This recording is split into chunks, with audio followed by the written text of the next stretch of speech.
الإمامة من أصول الدين.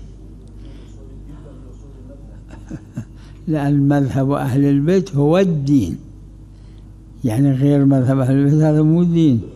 إن الدين عند الله الإسلام، يعني التسليم لله. الإمام أمير المؤمنين صلوات الله عليه قال في أول خطبة ببالي خطبها عند بيعة الناس له، من جملة ما قال هذا المضمون، قال: كما أن الله لا يقبل توحيده بدون النبوة، كذلك لا يقبل التوحيد والنبوة بدون الإمامة. يعني إذا واحد يقول إلهي أنا أقبلك إليك بس النبي ما أقبله، الله يقول ما أريد هذا. فإذا يقول إلهي أنا أقبلك وأقبل النبي وما أقبل الإمام، الله يقول هذا هم ما أريده.